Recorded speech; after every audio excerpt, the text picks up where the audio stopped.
Good afternoon, everybody. My name is Phil Lazarus, and as mentioned, I'm the digital practice leader for Aurecon in Asia. Aurecon's a multidisciplinary design and advisory consultancy headquartered in Australia with operations in Africa, the Middle East, and Asia. My role is to oversee digital activities in Singapore, Hong Kong, Thailand, and Vietnam.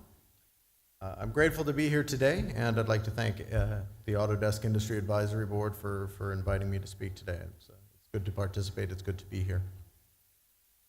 I'm actually an architect by training, licensed in the US, but my skills always tended toward the digital side of the profession. I was good at building models. I was good at pushing models through the entire process.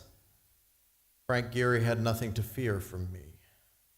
But 7 years into my career, I decided to get an MBA on the basis that it might help me better understand the motivations of my clients.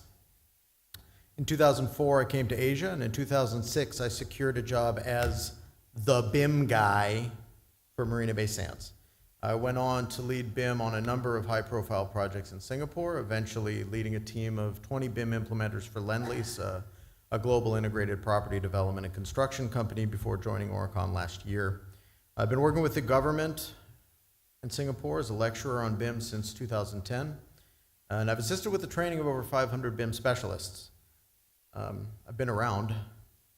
As a side note, I'm actually looking for staff.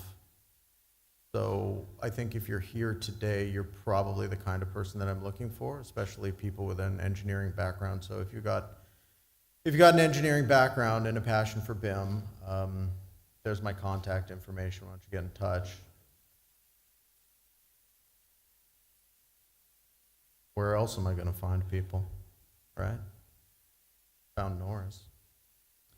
So, Singapore. As mentioned, I've been there since 2006. When I got to the island, there were only 3 of us actually doing BIM, and my oh my, how things have changed. With no natural resources beyond its harbor and its population, the country's always strived to find opportunities to punch above its weight on the global stage. I think we all know this. I know there's a little bit of competition between Singapore and Hong Kong. I think it's fun. In the past 10 years, the government's pushed very hard to become a hub for innovation across multiple industries. The productivity issues of the construction industry are widely known, and I won't go into them here. It's not really what's important. But what is that as advances in computer technology facilitated the rise of building information modeling, Singapore saw an opportunity to apply this innovation, get ahead of the curve, and establish leadership globally and regionally on this topic. So let's set the stage and let's cover the facts, and let's hope they still let me back into the country when I'm done giving this talk, okay? If not, hopefully somebody can give me a place to stay tonight. Let's set the stage. As mentioned, in 2010, the Building Construction Authority announced their BIM roadmap and that this technology would be mandatory for all projects from July 2012. The deliverable requirements alongside of this were very clearly stipulated, a lightweight model in DWF format alongside PDF documents. In 2010, this was really pushing the envelope. It was considered to be really pushing the envelope. Ample time was given for consultants to prepare for this shift. The announcement was made in 2010, and they weren't going to go into effect until 2012. The government has its own training academy for the construction industry, and they instituted a 6-month training program, very similar to some of the stuff that Mr. Ho was talking about earlier on, very, very similar moves. A subsidy was created to cover 50% of the cost of hardware and software procurement, training, and consultancy in Singapore. And to date, this subsidy fund is still ongoing, and they've given away about $20 million over the last 8 years. Raising BIM awareness and publicizing success are key elements of this plan as well. There's an annual BIM conference. They have something called Singapore Construction Productivity Week, and there's a big 3-day BIM conference that goes alongside that. And they give annual awards to organizations in highly performing projects. So these are the facts, but there's really more to the story. And I believe in order to understand the tactics of the BIM requirement, we need to first take a look at the underlying drivers. So I'd like to begin by talking about GDP. maybe not exactly what you were coming for today. I'm not going to talk about Revit families. I'm going to talk about macroeconomic trends, because it's through these that we can start to understand what drove the Singapore government. And if we can understand what drove Singapore, then maybe we can take some of these lessons and look at some of the moves the Hong Kong government is making now and try and understand how they apply to our industry better. Okay? Over the last 20 years, the construction industry has consistently been responsible for 5% of Singapore GDP.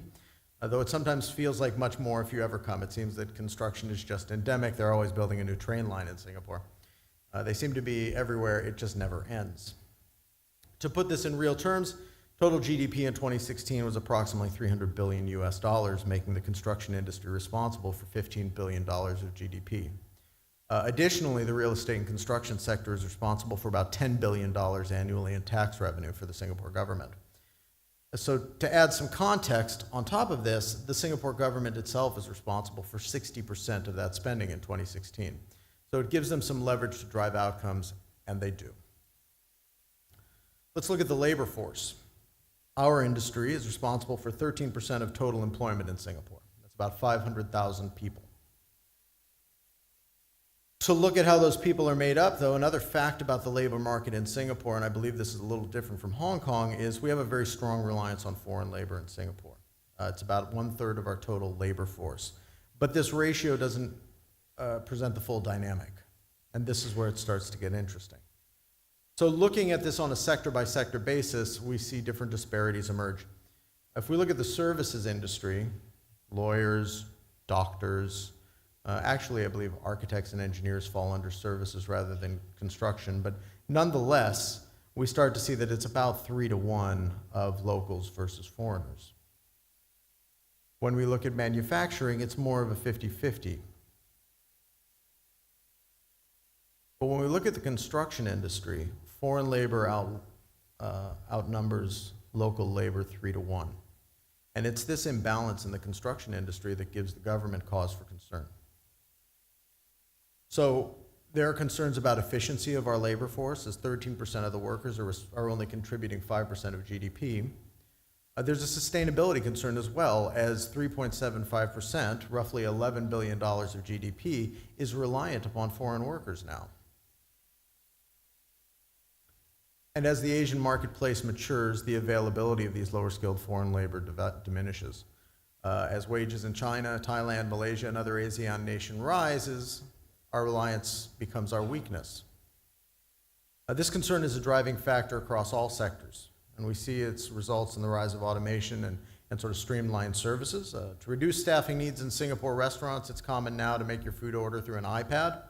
I believe you have some automated stuff here. I know I've been to Mickey D's. At one point, you guys have the little kiosks there. It's kind of the same story. These technologies arise as labor becomes scarce. For today, though, we're going to focus on the construction industry. And in Singapore, you can't talk about the construction industry without talking about the BCA. This is an organization that's somewhat equivalent to your CIC or your CIC here. Their vision is to craft a future-ready built environment for Singapore. As the government establishes priorities and creates policy, the BCA is responsible to drive outcomes through regulation. In responding to these concerns at the highest levels about our reliance upon foreign labor, multiple regulations have been put in place to drive productivity in the construction sector. The BIM mandate is one of these policies. However, this regulation is a tactic. It's not the strategy itself. It's a means and not an end. It's very easy to lose sight of that. We talk about the Singapore BIM requirement. That's there to provide some outcomes. And so let's talk about what created the Singapore BIM requirement. I'd like to take a minute and talk about two regulatory drivers in the construction industry, the buildability score and the constructability score. These measures were put in place to drive efficiency, but they go about it in markedly different ways. The buildability score is a review of building design based upon the use of efficient materials. Less labor-intensive materials are given priority over more intensive materials. For example, precast elements are preferred over in-situ concrete. Composite wall panels are preferred over brick and mortar. It's the architect's responsibility, the BCA makes it the architect's responsibility, to develop a submission document and meet a minimum score, taking these factors into account.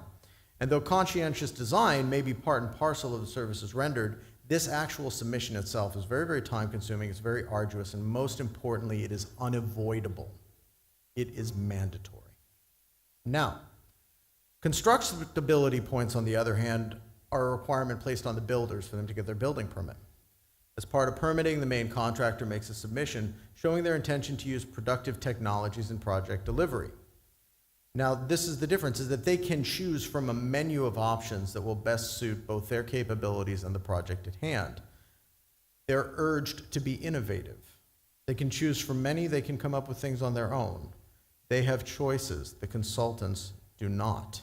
This is the stark difference between these two measures. And in the drive for BIM by the BCA was in many ways a response to these two regulations. BIM use for 3D coordination, 4D, 5D by the contractors. This was placed on their menu of options. They had a choice to use it, they could do it, they didn't have to. However, for consultants, BIM became the mandatory requirement for use in the belief that this technology would assist in developing that buildability score.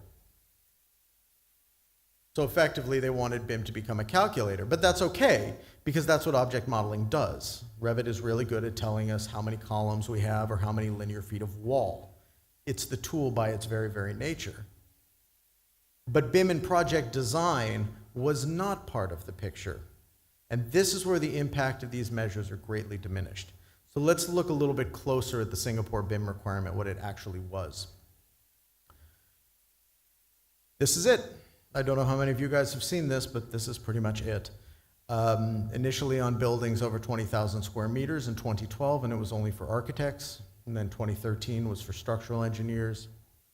2014 for MEP models, and then by then they started to ratchet it down to smaller projects. It was the submission of a DWF model initially, though they will take Revit files now, 2D design drawings in PDF format. Now wait a second. There's something missing. And the thing that is missing was that there was never a caveat that the design drawings for your project actually came out of the 3D model that you submitted. And that was the loophole. Okay? And not only that, but the requirements for delivery varied greatly by discipline and by agency. There was no requirement for the contract drawings to be done in BIM. There was no requirement for the model to be used beyond submission unless you were taking government money through the subsidy. No incentive was provided for clients to embrace the technology, which limited the consultant's options to actually recover the money. And as I mentioned, these submissions are pretty arduous processes. So effectively, this mandate, this new submission, just became another hurdle. And that's a problem. You know, from stages like this one, we proudly proclaim over and over again that BIM is a process, it's not a software. It's not the model, it's what you do with it. And we know these things to be true. I believe them. I've seen them, I've done them. Nonetheless, the Singapore government mandated a deliverable and not a process. And this is where things start to get a little bit sideways. In making it a deliverable, BIM becomes a tick box. It's a responsibility to be met at the lowest cost possible with the minimum disruption to the actual project delivery. And as we all know, tick boxes don't usually lead to value. Creativity, innovation, commitment, these things lead to value. Value is in the visualization of design, allowing stakeholders to understand intent and accelerate decision-making.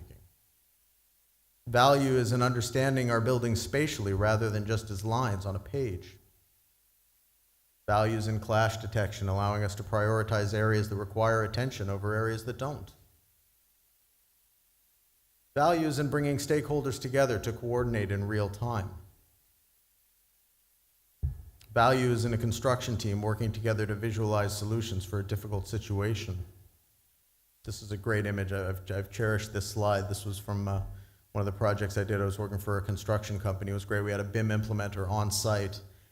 And the guys could come in from the field and they could say, BIM implementer, cut me a section through this particular room, and then they could work together, they could have the picture, and you'd see a bunch of different trades coming together, sketching over this piece of paper, trying to figure out the solutions. This is where the value lies. Value is understanding the work sequencing, allowing builders and suppliers to streamline installation and save time on job sites. Value is an accurate quantity takeoff and cost planning. Value is in verifying installation matches design intent. And though it may be a foundational exercise, value is not in a government guidebook. I've seen it over and over again. I've yet to find one where the value is hiding there. But let me be clear. I want to be very, very, very clear. I believe that the Singapore BIM requirement is a good thing. It spurred a very conservative industry and a risk-averse culture into action, and for that it needs to be saluted and understood and valued. Okay? There are success stories to be shared, and the adoption level is indeed high. There are, however, a few less publicized consequences that should be identified and understood. Some of these will inevitably impact you in Hong Kong, some of them may not. I think you need to be prepared here for labor market upheaval. This is something that's recordable. It's seen over and over again as BIM implementation happens. Skilled BIM practitioners, they find they can get more money somewhere else and it becomes difficult to hold on to staff. Inevitably, you will have this experience. Additionally, I believe caution is required to align any BIM requirements with existing regulatory review processes. Often, these disconnects create more work in the process than is required. Getting it right is a constant challenge with any government regulation, especially with a technological process as ambiguous as BIM. As a tool, it's a tool, and in its simplicity there is elegance and opportunity. But as with any tool, you can go too far. So let's aim for restraint. Let's keep a focus on what's pragmatic and what is useful. Anyone with small children knows the carrot and the stick. Persuasion is much more effective, and it's a much more enduring tool. Well, it's the same in this case. Incentives work better than mandates. There's a growing body of evidence that shows countries where BIM is encouraged rather than required are generating stronger industry impact and return on investment. And it should be obvious. There's a very, very big difference between someone saying, if you want to work for me, you're going to do BIM. There's a difference between that and saying, everybody in the room has to do BIM now. Very, very big difference. Incentives spur competition because you want that work. And I think in essence, that's what I've seen in the documentation coming out of the Hong Kong government. I'm very excited about it. Mandates, however, drive us towards the easiest solution possible. So do we want innovation or do we want shortcuts? And these are the lost opportunities of the Singapore BIM requirement. As mentioned earlier, the BCA mandated a deliverable with little bearing on the actual process. No incentive was provided to spur private sector adoption, and lack of private sector interest has hampered the development. This runs very counter to the promotion of sustainability initiatives in Singapore, by the way.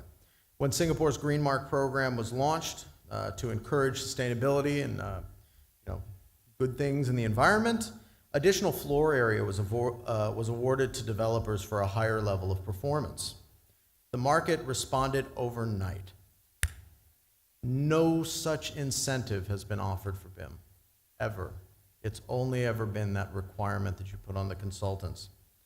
And the requirements that have been put on the consultants are very, very prescriptive rather than performance-based. Model submissions are required using techniques that don't contribute additional value, nor do they particularly gel with the stage of project delivery. The requirements, in essence, create a lot more work. That doesn't come off. And I don't mean to come across harshly. I certainly don't mean to come across harshly. As I mentioned, I put great store on what the government has done. And to be fair, what are they to do? Because regulation requires enforcement by its nature. And the ambiguity of the BIM process can be difficult, if not impossible, to judge objectively. No two projects are ever the same. You don't build them twice. And that's a challenge you're going to face here, but that's what I like about this chart, is that I feel it's very, very open-ended. Now, how these mandatory deliverables are going to be judged remains to be seen. And this will make all the difference in whether the government's efforts create the desired outcomes.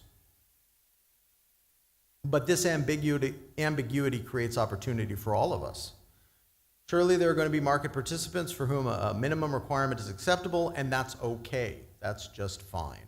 But for others, innovation, creativity, and excellence will be required. And in that pursuit, the true value of BIM will be found. This is Thomas Edison. Some of you guys may have heard of him. He didn't want to invent anything that wouldn't sell. The sale itself would be evidence of a tool's utility. Well, the persistent growth of BIM in design and construction industry is evidence of its utility. It has not gone away. Governments wouldn't look to the technology if there wasn't an inherent value. We wouldn't all be here talking about it today. You know, nobody really talks about Justin Bieber anymore, do they? Laugh. No, please. Tough crowd. Whew. Look, there's a substantial body of survey evidence. McGraw-Hill, a U.S. academic publishing company, has been tracking the adoption of technology for over 10 years. You can look it up online. Their findings are interesting, and I believe they're very, very important, especially when we talk to our clients.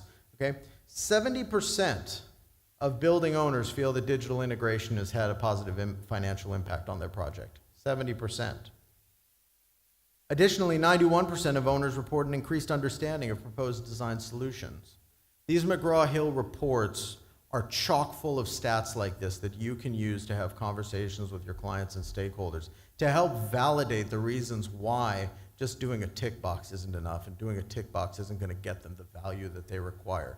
It's McGraw-Hill Smart Market Reports. It's very good reading. Okay? Drawing on my own experience, it's always the same with construction teams, every time.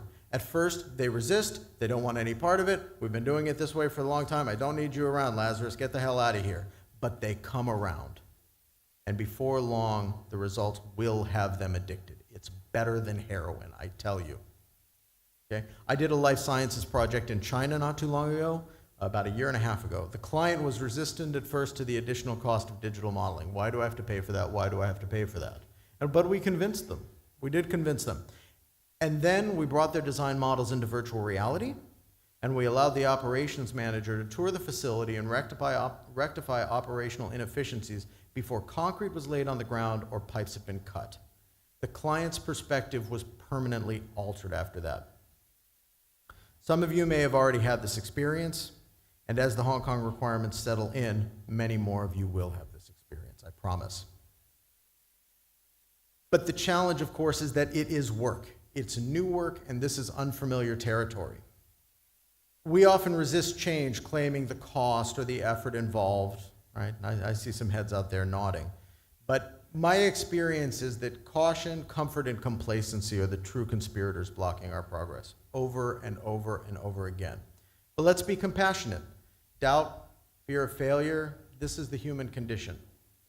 Our job as BIM professionals, I believe, is to develop trust and confidence and give people a feeling that, yes, I can try this. It's inevitable. If we don't stretch, we won't grow. We all know there are challenges in the Hong Kong construction and property sector. New ideas and methods are required to overcome them. Courage. Try new things. Courage to get out of our comfort zone. That's what's required. So we've spent 20 minutes together. You've allowed me to talk longer without interruption than my wife ever does, so thank you very much. In closing, I want to include a few takeaways from my experience in technology adoption. One is that owner engagement is crucial. A simple clause that BIM is required simply won't suffice. Neither will boilerplate information from the Hong Kong Institute of BIM, though it's very well written. It's up to every organization to understand what technology can do for them based upon their own enterprise circumstances. And our opportunity is to help clients understand that, help our partners get to that point. Making BIM capability a criteria for appointment becomes an indispensable part of the equation. Obviously, if there are requirements in place and they're fairly open-ended, that's going to start to happen.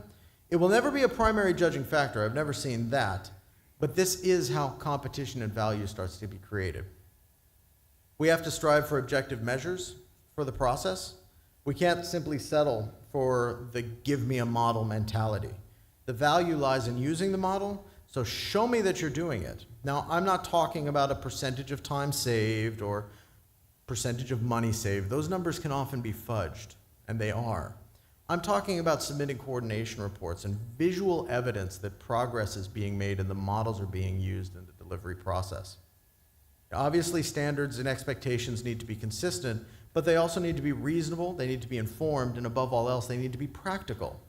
Is there any sense in demanding COBE as a deliverable when we haven't even formally endorsed a standardized object classification system? That makes no sense at all. Okay?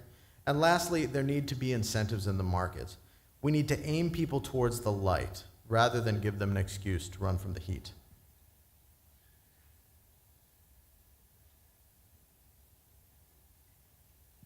And lastly, if you'd enjoyed this event today, let me tell you about BUILT.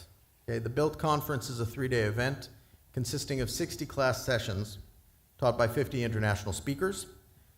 This is a global conference series with events taking place 4 times a year in Australia, North America, Europe, and Asia. I'm the chairman for the Asia Committee. Our Singapore event's coming up in April at the Marina Bay Sands Hotel, and you are all formally invited. The event is supported by a host of institutions, including the Singapore Building Construction Authority. We're grateful to have Autodesk as one of our platinum sponsors. We count the Hong Kong Institute of BIM also as a supporting organization, and any members will receive a 10% discount off registration. So take a look at our website. And with that, I want to say thank you very much for your attention and good luck.